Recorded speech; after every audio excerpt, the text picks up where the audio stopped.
Welcome to the video lecture. First, to introduce myself. Myself, Dr. D. Arun Kumar, Assistant Professor, Department of Mechanical Engineering, Madanapalli Institute of Technology and Science, Madanapalli. I'm going to discuss the topic Introduction to Engineering Metrology. So, my flow of presentation starts from Introduction to Engineering Metrology, Functions of Metrology, Importance of Metrology, then Units of Measurement, Methods of Measurement, measuring instruments and types, then characteristics of measuring instrument. First, the metrology and overview. The metrology is a term is derived from Greek words such as metro, it indicates the definition of measurement, and logy is indicates the science. So we combine both the words, it's a science of measurement. Metrology in simple terms, we call it a science of measurement. Is a study of measurement. So metrology is the study of measurement and it is the key to achieving accuracy. The aim is to provide accurate information and therefore reliable measurements for trade, health, safety and the environment. It is especially important in precision engineering where products need to meet strict tolerances. And how metrology relates day-to-day life. So here I showed a image. In the image starting from clockwise direction, I'm starting from this top first figure. So imagine that a buyer is visiting a grocery shop. He wants to buy a rice. So the physical quantity is the rice. So immediately the shopkeeper asking the buyer how much quantity you want. The quantity it indicates the units of measurement. Sometimes the buyer it says 5 kg, 10 kg, 20 kg. That means a physical quantity is the rice, the measurement is the units in terms of kg. So next picture, imagine that the buyer is willing to buy a shoe.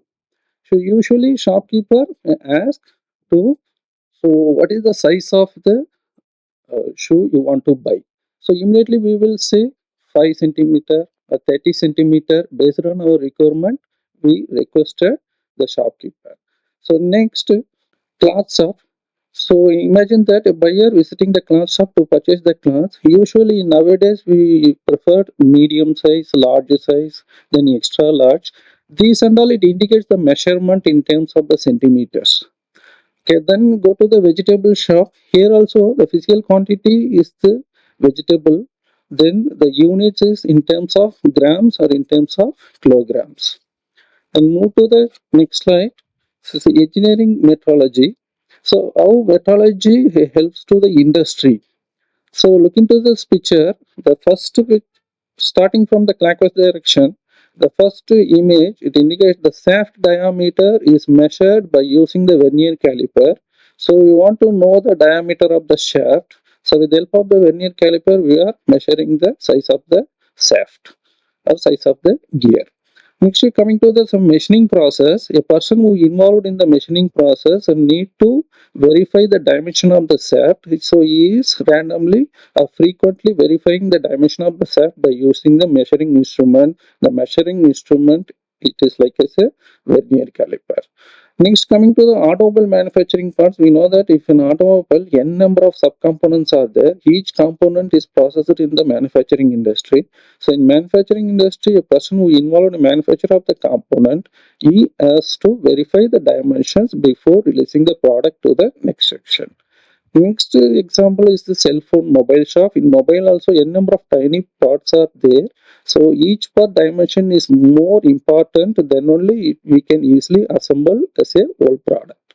So engineering metrology is the use of measurement size in manufacturing. The study of metrology is highly valuable for the students practitioners. So engineering metrology is the use of measurement science in manufacturing. The study of metrology is highly valuable for the students and practitioners, specifically from mechanical and allied engineering stream. Then functions of metrology. So listed here, the functions are listed starting from establishing units of measurement, then reproducing these units as standards, then ensuring the uniformity of measurement, development of method of measurement, analysis of accuracy of methods related to errors. Next, the importance of metrology. In overall, metrology refers to measurement science. It covers the design, development, and execution of measurement devices. It has significant applications in engineering, manufacturing, scientific research, and many other sectors. So look into the image. Say metrology is a cyclic process starts from design where we finalize the design of the component. Then the process will begins. Here we are controlling the process specifications and process parameters during the manufacturing. Once manufacturing is completed, we verifying the quality of the part, whether we made the product as per the design, as per the design parameters.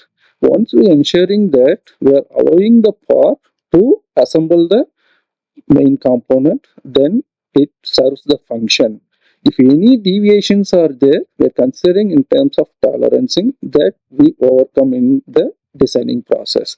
So it is a cyclic process, starts from design, manufacture, function.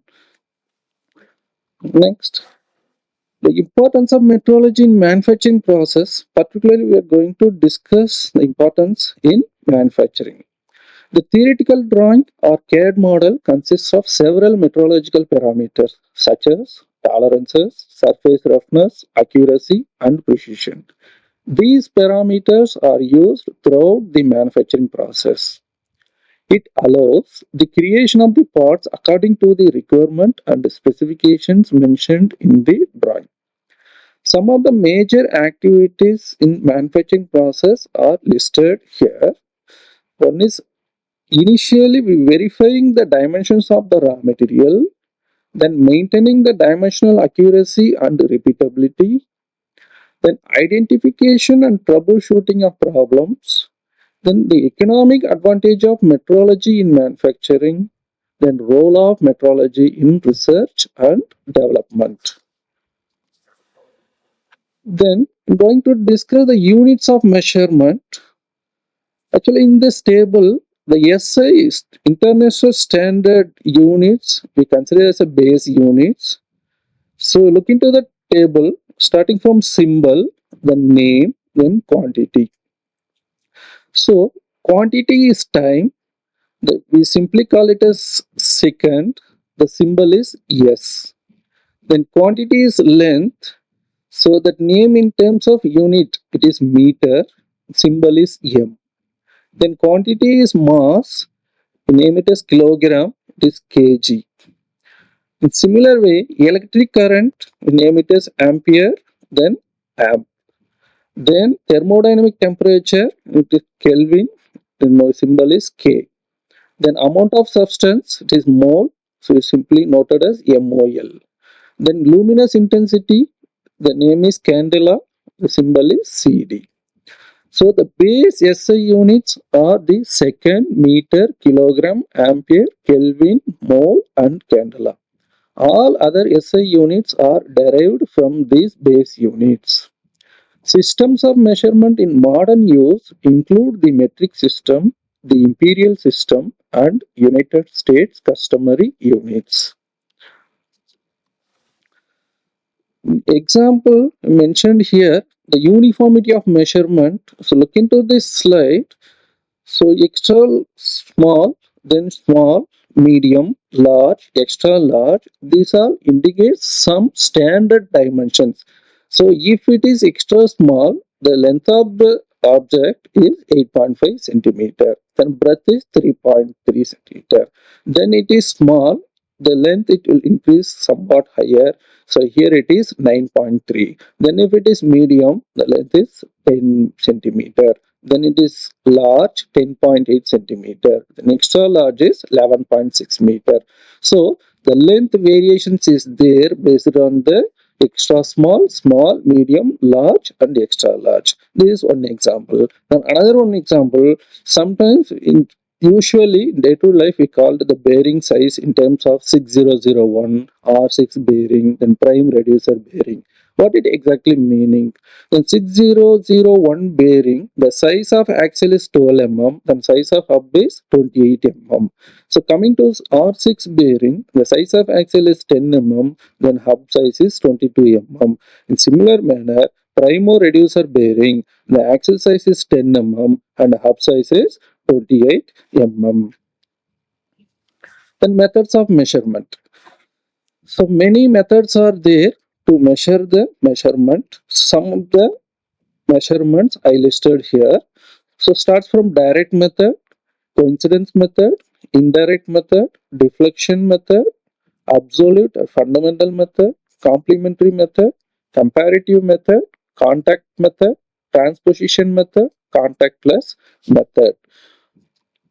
Next, the methods of measurement we will discuss one by one. I will start from direct method. The name itself it gives the clear meaning. We are getting the dimension by directly without doing any extra calculations. See, in this picture, I am showing the digital vernier. So I want to measure the size of the spring. So in digital vernier itself, it clearly highlights the dimension of the spring. So measurements are directly obtained. We call it as direct method of measurement. So the example is vernier caliper scale. Next, indirect method. So in this picture, we show some of the heat exchanger. So I want to obtain the measuring the weight. So weight calculation is done by the manipulation of density into length into breadth into height. So in terms of volume. So weight equal volume into density. The volume is length, breadth into height. If I'm manipulating all this, I will get the weight. So then comparative method, the name itself it clearly highlights it. We are comparing the known specimen to unknown one. The known specimen is standards. So it is compared with other known value. The other known value we consider the standard as slip gauge. So the slip gauge initially placed under the dial. So we make the dial as a 0. Once we releasing the slip gauge, then what component we want to measure, that component is introduced in between the base to the dial. So based on the dial deflection, we are calculating what is the deviation it is there. So imagine that the base size is, the standard size of the slip gauge is 24. Here the deviation is plus 0.3. So we are considering 24.3. That is the actual size of the particular specimen. So this is the comparative way of measurement. Then complementary method. Here the value of quantity to be measured is combined with known value of the same quantity. Example, volume determination by liquid displacement.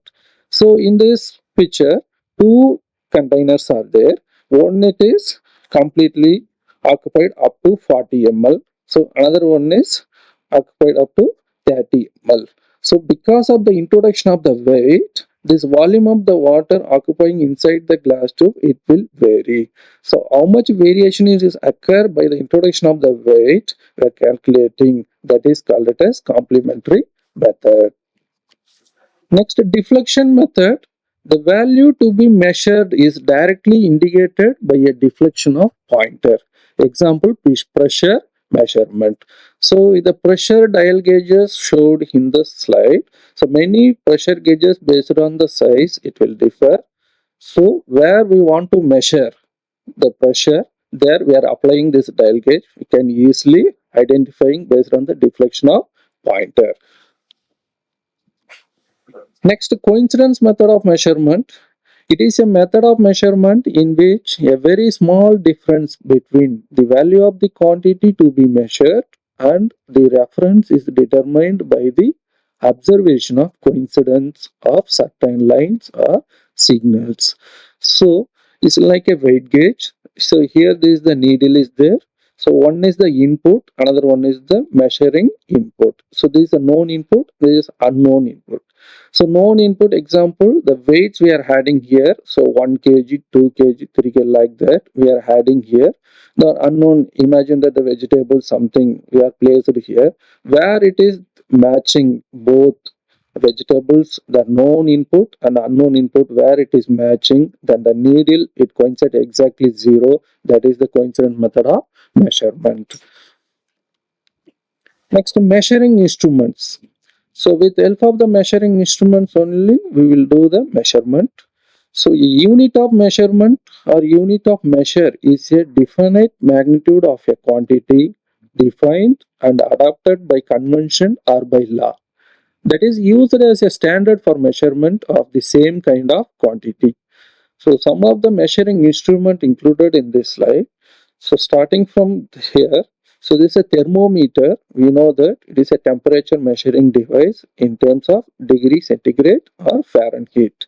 Then measuring tape can measure the different lengths in terms of inches or in terms of centimeter, meter. In similar manner, in ruler also we can use to measure the length. Then scale, pounds we can use to measure the weight of the object. Then scale, ounces we can use to measure the weight of the object. Next, measuring instrument types.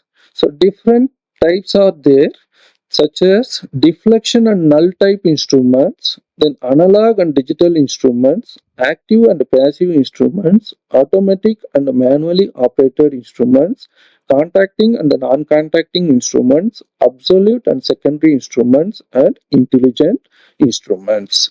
So we will discuss one by one, and starting from deflection and null type. So this image is clearly gives an explanation how it works. So deflection means once we added the weight in the spring, the needle will get deflected from its initial position. So that we are going to account. So that accountability is the weight of the object. Then in this here, just now we discussed one side we are introducing the known input, another side we are going to find the unknown input where it will balance. The balance in the sense the needle it will be in the middle position without deviating either side. Then it is the exact position. So physical effect generated by the measuring quantity, equivalent opposing effect to nullify the physical effect caused by the quantity. Next, we are going to discuss analog and digital instruments. So, in the name itself, meaning is there. Analog instruments, we need to note down the value or we want to verify the value. Digital instruments, by default, it will give the values in terms of numbers. So, physical variables of interest in the form of continuous or stepless variations. Then, physical variables are represented by digital quantities. Next, active and passive instruments. These are the instruments are those that require some source of auxiliary power. It is called passive instruments.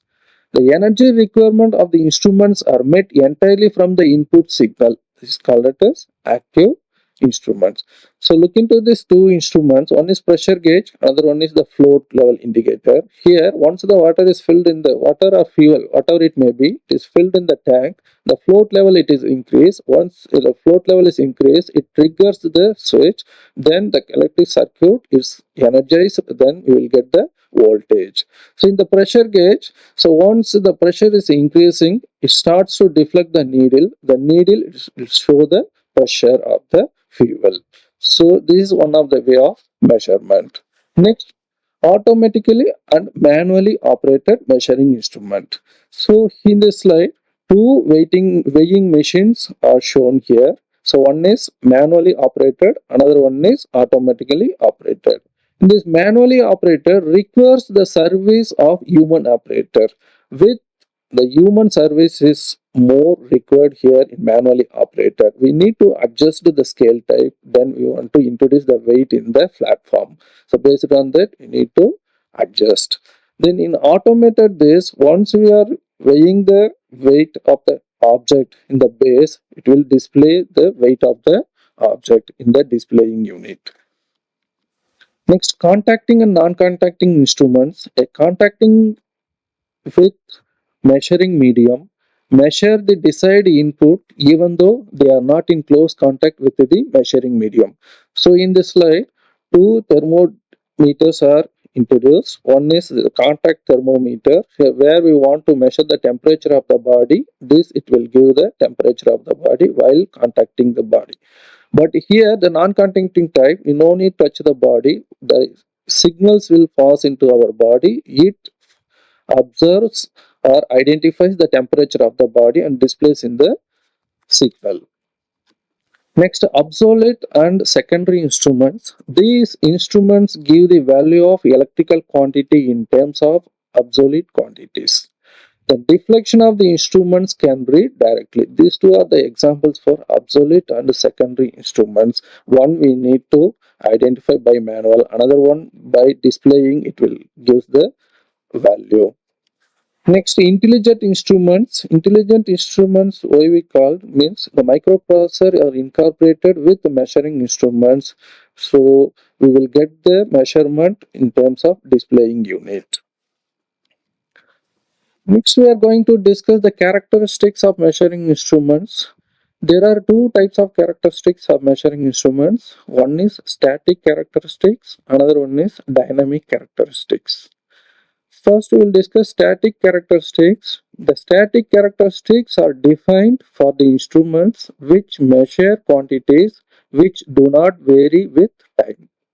Dynamic characteristics. These type of instruments are normally used for the measurement of quantities that fluctuate with the time. So when we deal with the dynamic with respect to time, if it is static, we no need to worry about time. So detailed static characteristics of measuring instruments we will discuss one by one, starting from accuracy, then sensitivity, precision, linearity, resolution, repeatability, range, tolerance, hysteresis. First, starting from accuracy, it is the degree of closeness of readings from an instrument to the true value. Always accuracy is measured relative to the true value or actual value. And coming to the precision, it is the degree of closeness of reading with the previous reading. An instrument is said to be precise when there is negligible difference between successive readings. So look into this image. This image, it has low accuracy and low precision. So look into this graph. This x-axis, horizontal axis is plotted as value. The vertical axis plotted as probability density. So in this graph, the maximum value of the reading, the minimum value of the reading and maximum value of the reading, the difference between these two we call it as precision. This minimum value and the maximum value, it is deviated from the average value. The difference between the average value and the reference value, we call it as accuracy. That means the bias. So bullseye example you see here, this green, then yellow, then orange. So the placement of the dots, the black dots, it is not in exactly in a inscribed circle. It is placed everywhere in green, yellow as well as orange. So it indicates that it is low accuracy as well as low precision. Next, low accuracy and high precision. The similar kind of graph we will see here. So the difference between the minimum value of the reading and maximum value of the reading is the precision. Then the difference between the average value to the reference value, we call it as accuracy. So in this bullseye example, see all the dots, it is placed closeness to the yellow border as well as this orange border. It indicates it is high precision but low accuracy. Next, high accuracy and low precision. Similar kind of graph we will take. The precision, we call it as the difference between the minimum value of the reading and maximum value of the reading. Whereas the accuracy, call it as the measured value in terms of true value as well as the referred value. The difference between true value and the referred value, call it as accuracy. So in this diagram, it is high accurate because all the black dots are placed within the screen as well as yellow. There is no dots is placed in the orange. That means the readings are close together. So that we call it as high accuracy and low precision. Then high accuracy and high precision. See, the precision, the difference between the minimum reading and the maximum reading, as well as the accuracy is the difference between true value to the reference value. See, the difference is very less compared to the previous three diagrams. So that's why we call it as high accuracy and high precision. Look at the bulbs example also. So all the dots are placed within the inscribed circle of this green portion. That means it is high accuracy as well as high precision. Next characteristics, sensitivity. It refers to the least change in measured value to which instrument or device responds. The ratio of change in the output of an instrument to a change in the value of the quantity to be measured is known as sensitivity. So look into this graph. So x-axis indicated as measured quantity and y-axis indicated as instrument reading. So, we are considering a small portion with respect to dx and dy. So whatever the input signal is received, it is responded based on that input signal. So that our response is called as dy. So dx is an input, dy is the output. So this kind of responsiveness of the instrument we call it as sensitivity. Next, linearity. The linearity is defined as the ability to give the input characteristics symmetrically and linearly in terms of straight line. Or in other words, the ability to measure maximum deviation from the ideal linear line. Instruments are said to be linear when there is an increment in input and output are constant over the specified range. Coming to this diagrammatic representation, x-axis we taken as distance, then y-axis we taken as voltage. So in this plotted graph, this black line, the black thin line is the ideal line, but the actual value it indicates this red color line. So the difference between the actual value of the maximum to the minimum, we call it as linearity. Then resolution. Next characteristics is the resolution. It refers to a small change in input value does not affect the output value of an instrument. This continues until both the increment value and output value exceed the threshold value. This increment is called a resolution. So here in this picture, two scales are mentioned. One it is low resolution, another one is high resolution. In low resolution, it is mentioned the graduated lines are mentioned 1, 2, 3, 4, 5. In between there is no small lines. But if it in high resolution, so imagine that we are magnifying that. So from 1 to 2, nearly 10 graduated lines are there. So this is called resolution. So in low resolution, we are unable to identify the line situated in between 1 to 2, but in high resolution, we can easily predict the lines situated in between 1 to 2. Next, repeatability. It defines how consistent is the output of an instrument for the same input tried again and again under the same condition. So looking into the image, the x-axis we consider as a pressure and y-axis we consider as a sensor output. So the reference pressure point we taken somewhere distance from the origin.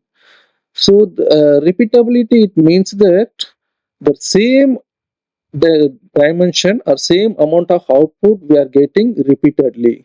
So we are ensuring that the difference in readings at the same pressure, but if the difference is very less, then the instrument it works well. The statement repeatability it is satisfies.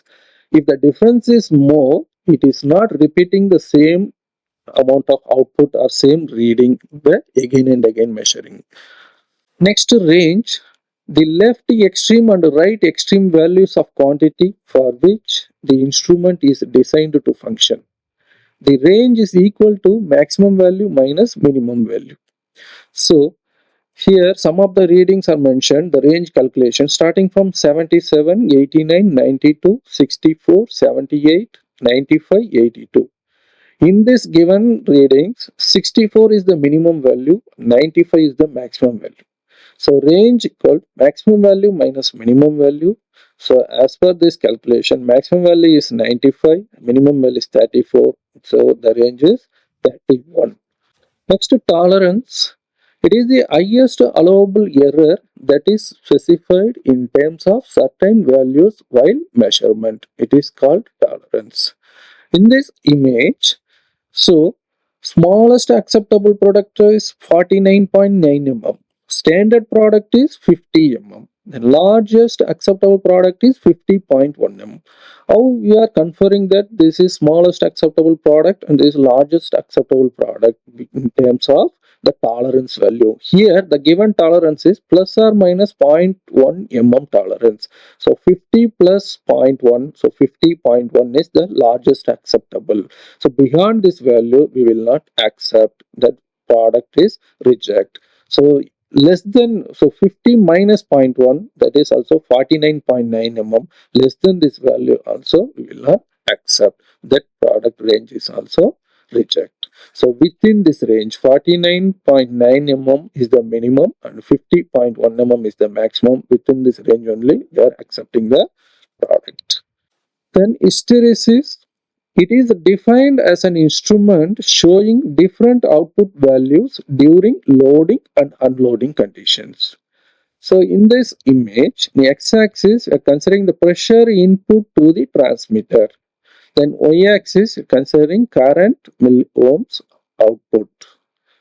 Then in this graph, so this upscale measurement it is showing in a concave curve, then downscale measurement it is showing in the downward side. So I mean downscale measurement is showing in the convex curve. The difference between the upscale measurement and downscale measurement we call it as hysteresis. So far we discussed characteristics of measuring instruments. So I conclude my video lecture. So thank you.